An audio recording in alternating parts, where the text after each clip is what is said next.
দেশ পরিচয় চ্যানেলের পক্ষ থেকে আজকে তোমাদের জন্য আমি নিয়ে চলে এসেছি দশম শ্রেণীর ইতিহাস। দেখো, তোমাদের যে পাঠ্যসূচিটি অন্তর্ভুক্ত করা হয়েছে তাতে সর্বমোটে তোমাদের 8টি অধ্যায় পড়ার জন্য নির্বাচন করা হয়েছে। সেই 8টি অধ্যায়ের প্রথমটি হচ্ছে ইতিহাসের ধারণা, দ্বিতীয়টি হচ্ছে সংস্কার বৈশিষ্ট্য ও পর্যালোচনা, তৃতীয়টি প্রতিরোধ ও বিদ্রোহ বৈশিষ্ট্য বিশ্লেষণ, চতুর্থটি সংঘবদ্ধতার গোড়ার কথা বৈশিষ্ট্য বিশ্লেষণ এবং যথারীতি পঞ্চম, ষষ্ঠম, সপ্তম ও অষ্টম অধ্যায়।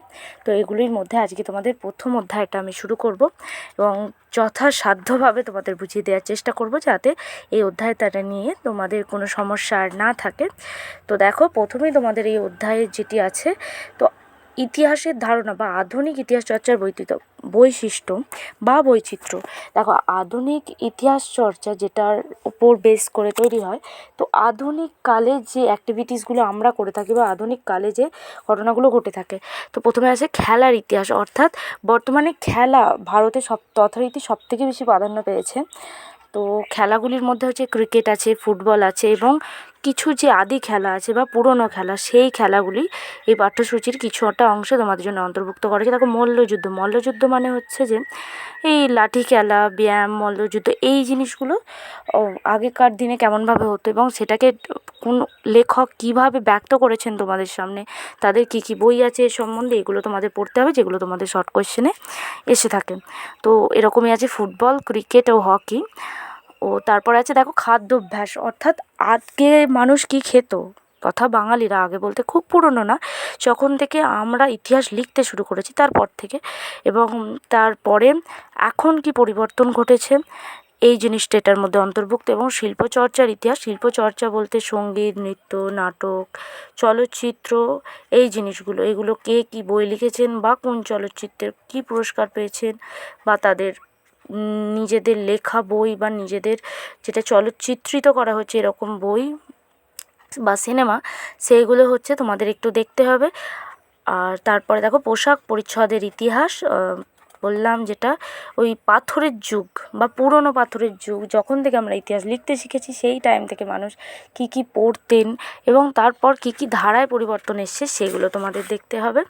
তারপরে যানবাহন মানে আগে আমরা কি ব্যবহার করতাম এবং বর্তমানে সেটা কোথায় এসে দাঁড়িয়েছে এই জিনিসটা, বা কিসের মধ্য দিয়ে এই উত্তরণটা আমাদের ঘটেছে যানবাহনের ক্ষেত্রে, সেই জিনিসটা তোমরা পড়বে। তারপর দেখো দৃশ্যশিল্পের ইতিহাস, অর্থাৎ দৃশ্যশিল্প যা আমরা চোখে দেখতে পাই সেই দৃশ্যশিল্পের ইতিহাস। আরেকটা হচ্ছে স্থাপত্যের ইতিহাস, অর্থাৎ আগেকার দিনে কীভাবে স্থাপত্যগুলি তৈরি হতো এবং বর্তমান সেই স্থাপত্যগুলির মধ্যে পার্থক্য কী, এই জিনিসগুলো পড়বে এবং সেগুলির বেস করে বইগুলি।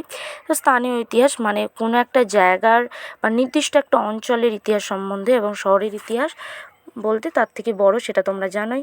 সামরিক ইতিহাস, অর্থাৎ যুদ্ধক্ষেত্রে কী কী পরিবর্তন এসেছে বা আগে কীভাবে হতো এখন কীভাবে হয় এটা। পরিবেশের ইতিহাস, তেমনই আছে বিজ্ঞান প্রযুক্তি ও চিকিৎসাবিদ্যার ইতিহাস। নারী ইতিহাস মানে নারীদের আগে থেকে বর্তমানে এটা।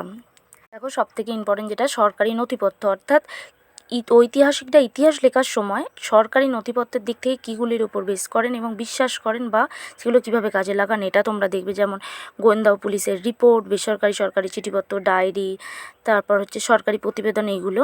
আর তারপর আরেকটা ইম্পর্টেন্ট তোমাদের জন্য এবারেও খুব, আত্মজীবনী ও স্মৃতিকথা, অর্থাৎ বিভিন্ন যে আত্মজীবনী, যেমন 70 বৎসর আছে, জীবন স্মৃতি আছে, জীবনের ঝরাপাতা আছে, এগুলো কার লেখা, কারা লিখেছেন, এটিতে কী ব্যক্ত করা হয়েছে তোমাদের সেটা জানতে হবে এবং এটির মধ্য থেকে আমরা কী জানতে পারি সেই জিনিসগুলো একটু দেখতে হবে। তারপর চিঠিপত্র ডায়েরি বলতে সবথেকে উল্লেখযোগ্য যেটা হয় ইন্দিরা গান্ধী এবং জওহরলাল নেহরুর চিঠিগুলি, একটু এগুলো দেখে নেবে। তারপর সাময়িক পত্র, সংবাদপত্র, অর্থাৎ সংবাদপত্রে কী কী পরিবর্তন এসেছে এবং বর্তমান যুগ পর্যন্ত বা আগে সংবাদপত্রের পথ চলা কী করে শুরু হয় সেটা দেখবে। তো দেখো, সবথেকে সংবাদপত্রের দিক থেকে ইম্পর্টেন্ট হচ্ছে সোমপ্রকাশটা তোমরা পাবে। সোমপ্রকাশ আছে, আরও বঙ্গদর্শন আছে, অনেক কিছুই আছে, একটু দেখতে হবে। আর খুব তাড়াতাড়ি তোমাদের ফার্স্ট চ্যাপ্টার ইম্পর্টেন্ট প্রশ্নগুলি আমি দিয়ে দেবো। এবং আরেকটা আছে দেখো ইন্টারনেটের তথ্য, ইন্টারনেটের সুবিধা অসুবিধা, ইন্টারনেট তোমরা যে ব্যবহার করো এর সুবিধা কী বা ভালো দিকটি কী এবং খারাপ দিকটি কী, এগুলোও তোমাদের জানতে হবে। এবং ইন্টারনেট যে ব্যবহার হয় সেটা কতটা ভালো বা খারাপ এই জিনিসটা তোমাদের একটু দেখতে হবে। আর খুব শিগগিরই আমি তোমাদের জন্য শর্ট কোশ্চেনগুলো এর এবং বড় কোশ্চেন কোশ্চেনগুলো দিয়ে দেবো যাতে তোমাদের পড়তে সুবিধা হয় এবং পরীক্ষার জন্য তাড়াতাড়ি প্রস্তুতি নিতে পারো। তো ইতিহাস পরিচয় চ্যানেলটির সঙ্গে থাকো, সাবস্ক্রাইব করো, লাইক করো, শেয়ার করো বন্ধুদের সঙ্গে যাতে তারাও পেতে পারে।